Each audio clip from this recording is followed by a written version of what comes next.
Recently एक BBC की report आई है।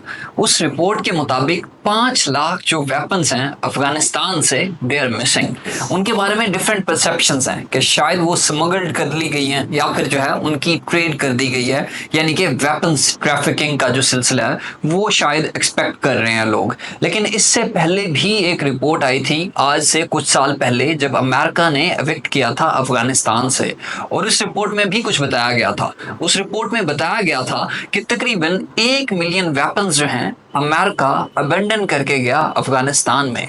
लेकिन सवाल यह है कि वो 1 मिलियन वेपन्स कैसे आई, क्योंकि अमेरिका जब अफगानिस्तान में था वहां पर उसने एक जो है फोर्स बनाई थी जिसको अफगान नेशनल फोर्स कहा करते थे।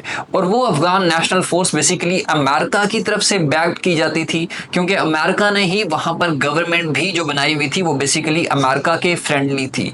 सो होता यह है कि वो जो अफगान नेशनल फोर्स है वो क्या करती है, वो फाइट करती है विद तालिबान। जब अमेरिका ये डिसाइड करता है कि मैंने एविक्ट करना है अफगानिस्तान से, सो वहां पर वो अफगान नेशनल फोर्स जो है वो रिप्रेजेंट कर रही होती है अफगानिस्तान की गवर्नमेंट को। उनका क्लैश होता है तालिबान के साथ, और उस क्लैश के नतीजे में होता यह है कि वो अफगान नेशनल फोर्स जो है वहां से फ्लड कर जाती है, हार जाती है, भाग जाती है, और वहां से 2021 के बाद तालिबान जो है वो टेक ओवर कर लेते हैं। अब जो ये वेपन्स की एक रिपोर्ट आई है उसमें डिफरेंट काइंड ऑफ वेपन्स हैं, जिसमें M4 है, M16 स्नाइपर्स हैं, राइफल्स हैं, लेकिन उसके अलावा ब्लैक हॉक हेलीकॉप्टर्स तक भी मौजूद हैं। इस तरह की हैवी वेपनरी जो है मौजूद है, और ये पहले भी वेरीफाई हो चुका है कि अमेरिका वहां पर जो वेपन्स हैं वो अबेंडन करके गया है, क्योंकि जो डिफरेंट परेड्स हुई हैं तालिबान की, जो डिफरेंट उन्होंने सिक्योरिटी परेड्स की हैं, वहां पर उन्होंने कई बार दिखाया है उन्हीं वेपन्स को। जो स्ट्रेटेजिक वेपन्स हैं, small kind of strategic weapons, वो उन्होंने इस्तेमाल भी किए हैं। ऑल्दो जो लार्ज काइंड ऑफ वेपन्स हैं, जैसे कि मैंने हेलीकॉप्टर की, ब्लैक हॉक हेलीकॉप्टर की आपको मिसाल दी है, एक एग्जांपल दी है, उसकी बात करें तो वो अब तक इस्तेमाल नहीं किया गया। उसके पीछे एक रीज़न ये भी हो सकती है कि शायद उनके पास इस तरह के जो पायलट्स हैं वो मौजूद नहीं है। सो ये जो वेपन्स बेसिकली रिसेंट जो रिपोर्ट है उसके बारे में अगर मैं बात करूं तो इस रिपोर्ट के मुताबिक ये वेपन्स उन मिलिटेंट ग्रुप्स के पास जा रहे हैं जो कि रीजनल इंस्टेबिलिटी कॉज करेंगे। वो मिलिटेंट ग्रुप्स कौन कौन से हैं? ISKP है, उसके अलावा TTP है, उसके अलावा BLA है। इवन यहाँ पर मैं ये भी आपको बताता चलूँ कि जो रिसेंट अटैक होता है जिसमें जो टेररिस्ट हैं, यानी कि बलूचिस्तान लिबरेशन आर्मी के जो टेररिस्ट हैं BLA के, वो क्या करते हैं, पाकिस्तान की ट्रेन को हाईजैक करते हैं। और उसमें भी यही बताया गया पाकिस्तानी अथॉरिटीज़ की तरफ से कि उनके पास जो ग्रेनेड था, जो वेपन्स थे, वो नेटो ग्रेनेड था, यानी कि नेटो ने जो वेपन्स अबेंडन किए अफगानिस्तान में उन्हीं वेपन्स को बेसिकली इस्तेमाल किया गया। सो यहाँ से एक चीज़ तो वेरीफाई हो रही है कि वो जो वेपन्स जो मिसिंग है वो बेसिकली डिफरेंट मिलिटेंट्स के पास जो है आपको नजर आएंगे, यानी कि BLA है, TTP है, ISKP है, ईस्ट तुर्किस्तान इस्लामिक मूवमेंट है, ये भी एक टेररिस्ट ग्रुप है। और जो खित्ता है, यानी कि जो रीजन है साउथ एशिया का पूरा का पूरा आपको डिस्टेबलाइज होता हुआ नजर आएगा due to these terrorist activities, क्योंकि वो जो इतने खतरनाक किस्म के वेपन जब उनके हाथ में जाएंगे तो जाहिर है कि देयर आर चांसेस कि उसकी जो रिपरकशंस हैं वो बड़ी ही संगीन किस्म की होगी।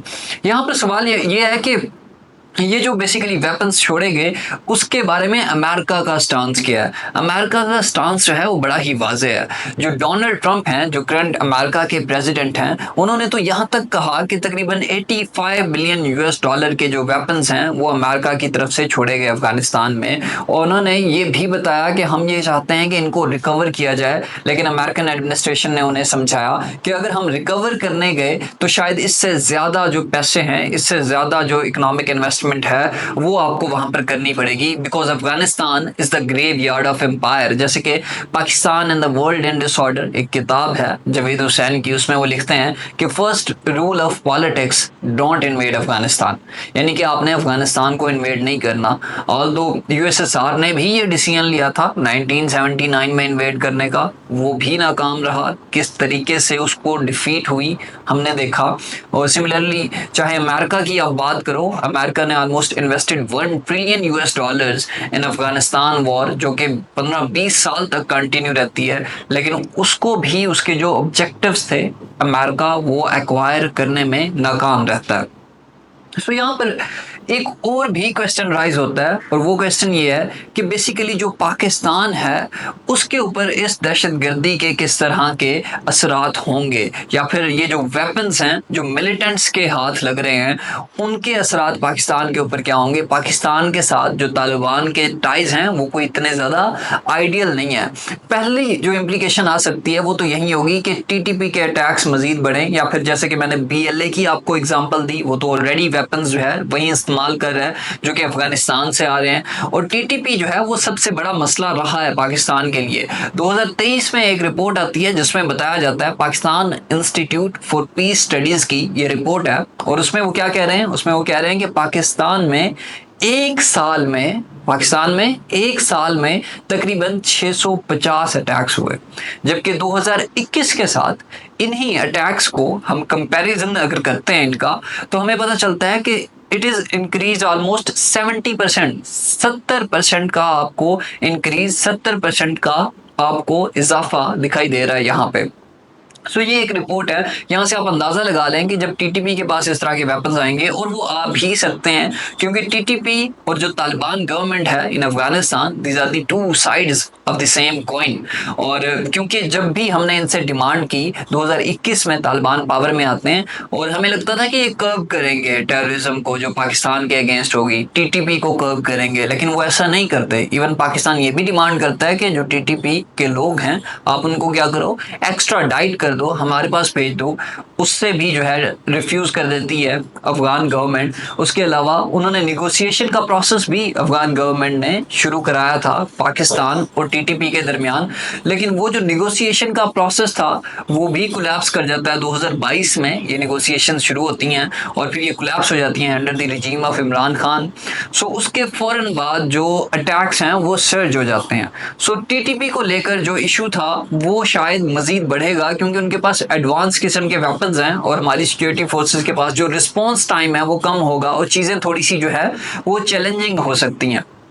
इसके अलावा जो हमारे पास दूसरा पॉइंट होगा, जो दूसरा असर हो सकता है हमारे ऊपर सिवियर किस्म का, वो ये कि बॉर्डर इश्यूज हैं वो भी बढ़ जाएंगे। बॉर्डर इश्यूज किस तरीके से बढ़ेंगे कि बॉर्डर फेंसिंग का सिलसिला ऑल्दो हमने शुरू कर दिया है, लेकिन अफगान गवर्नमेंट को उससे भी तकलीफ है। अच्छा, ये जो बॉर्डर फेंसिंग का मसला है, ये जो बॉर्डर डिस्प्यूट है वो कोई आज का नहीं है। बॉर्डर डिस्प्यूट हिस्टोरिकली आपको किंग दाऊद के इरा में भी आपने देखा, उसके अलावा जब पाकिस्तान बना तब भी ये बॉर्डर डिस्प्यूट था और वो अभी तक चल रहा है। ऑल्दो तालिबान के ऊपर एक परसेप्शन है कि हमारी लिवरेज है, शायद ये बॉर्डर डिस्प्यूट इतना नहीं बढ़ेगा, लेकिन वो फिर भी बढ़ गया।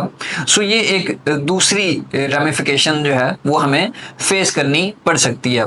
इसके अलावा ये भी देखना होगा कि टेररिस्ट अटैक्स जो है वो बढ़ेंगे, और वो आपको दिखाई भी दे रहा है कि ना सिर्फ बलूचिस्तान में, केपी में, पेरिफेरी एरियाज में, बल्कि जो कोर सिटीज़ हैं पाकिस्तान की, चाहे वो कराची है, लाहौर है, वहाँ पर भी जो टेररिज्म का थ्रेट है वो बढ़ता चला जा रहा है। सो अफगानिस्तान अगर इस तरह का ब्लैक आर्म्स वेपन्स का बाजार अगर बन जाएगा तो ज़ाहिर है उसकी रेमिफिकेशंस पूरे रीजन के ऊपर आएंगी, चाइना के ऊपर भी आएंगी, और इसके अलावा जो सेंट्रल एशियन रिपब्लिक्स हैं वो भी डिस्टेबलाइज हो सकती हैं। मिडल ईस्ट ऑलरेडी जो है वो डिस्टेबलाइज है, वहाँ तक भी अगर वेपन्स पहुँचते हैं। ईरान भी कंसर्न्स का इजहार कर रहा है। सो यहाँ पर यूएन की एक रिपोर्ट भी आती है जो आपको ये बताती है कि जो अफगानिस्तान है वहाँ पर जो टेररिस्ट जमातें हैं, चाहे वो अलकायदा है या जो डिफरेंट जमातें हैं, वो दोबारा से इकट्ठी हो रही हैं। एंड देयर आर चांसेस कि अगर वो दोबारा से ऐसे इकट्ठी होती हैं, अगर अभी दुनिया उनको अबंडन करके रखेगी, इंटरनेशनली अगर दुनिया उनको एंगेज नहीं करेगी, और ये जो ट्रेड की मार्केट है ये कंटिन्यू रहेगी, वेपन्स ट्रैफिकिंग कंटिन्यू रहेगी, तो शायद आपको दोबारा से एक 9/11 काइंड ऑफ इंसिडेंट जो है वो देखने को मिल सकता है दुनिया को। सो इस हवाले से दुनिया के पास 2 से 3 ऑप्शंस हैं। एक तो ये कि आप उनको इंटरनेशनली प्रेशराइज करें, दूसरा ये कि आप उसको इंटरनेशनली इंगेजमेंट की पॉलिसी अपनाएं, क्योंकि इंगेजमेंट जो है, जो डिप्लोमेसी है, वही चीज़ों को रिजॉल्व कर सकती है। तो ये थी हमारी आज की वीडियो। आपसे मुलाकात होगी अगली वीडियो में।